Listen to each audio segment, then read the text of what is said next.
90 degrees, feels like 106 down at the lower farmland of our property.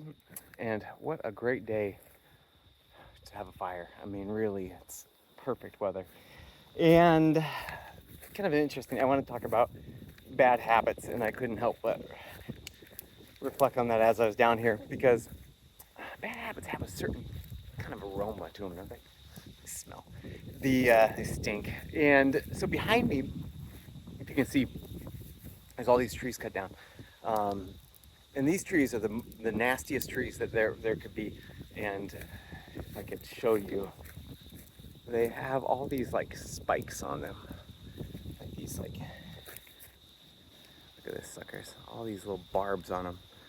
And they're quite painful, and I think they have some kind of neurotoxin because it causes it's like a deep pain. It's like a rose bush pain. So kind of crazy. These things just grow like weeds, and you can't cut down trees in the Dominican Republic, but you can cut these suckers down, because if you look behind me, see this like jungle?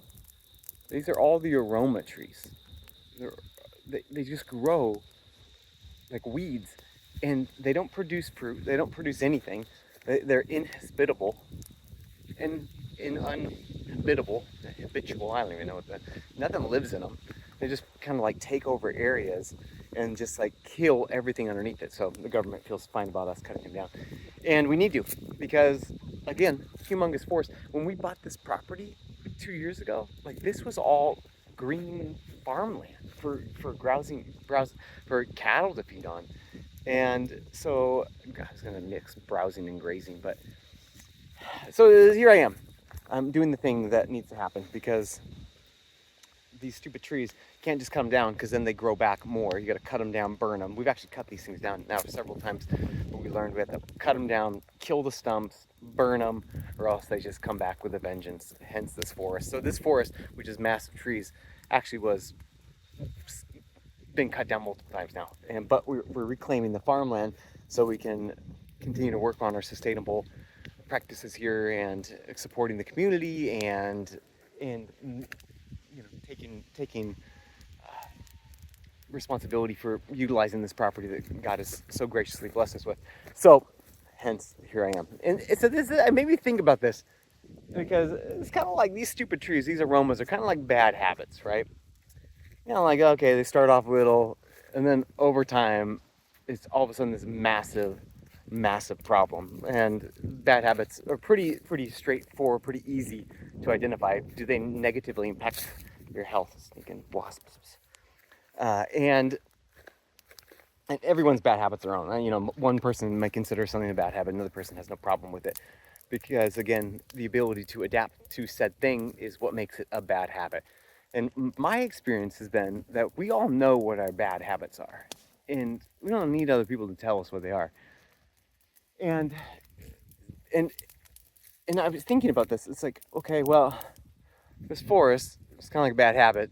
It's like, well, these things weren't that big of a deal 2 years ago. Now it's a massive problem that I got to deal with. So when I worked with trained clients in the past, and I've had patients as a chiropractor, oftentimes people focus on the habit. Like, I need to stop doing X, Y, Z. But really, it's kind of like I need to stop these things from growing. Like, there's no stopping these things. However, I can engage in a new activity that's physically demanding, and I can chop this freaking habit down and then burn it with the same level of enthusiasm. So one thing that I found that has been very successful with stopping a bad habit is actually not stopping the bad habit. Instead, it is beginning a new habit that's physically exerting, that is challenging and is uncomfortable. Because what I've noticed in my own life, and those people that I've trained and coached and counseled, is that by incorporating a new habit, they naturally move away from the old habit. And so if that's you, instead of quitting your bad habit, whatever it is, take on a new one.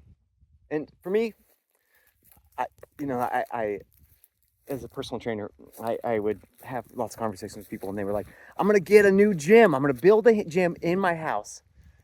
Just don't do that. it'll just be the most expensive place that you store your clothes. Like, you have feet, like, start running. Like, that's, you, if you can't run, like, you can walk and then run a little bit. And doing that then makes it easy to move away from the bad habits, because running freaking sucks.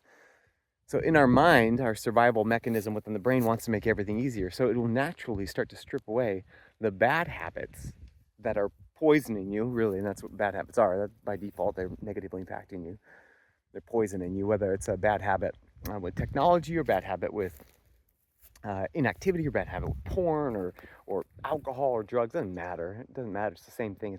It's a neurological poisoning that diminishes our expression of adaptation, meaning stops us from getting stronger.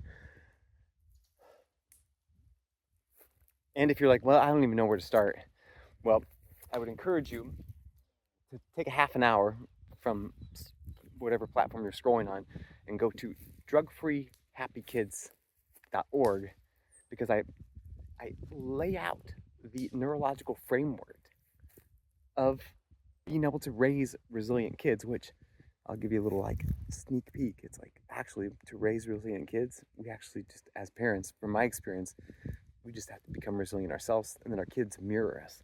So it gives a 30-minute step-by-step process how to do that. But for now, I'm gonna go back to burning these suckers in what feels like 100-degree weather. If you notice, I moved over to the shade, and I'll do an update later on the progress as we reclaim this farmland in order to take a thing that a bad habit has made it useless, and then turn it into something that produces for other people. Helping people help people. That's what we do.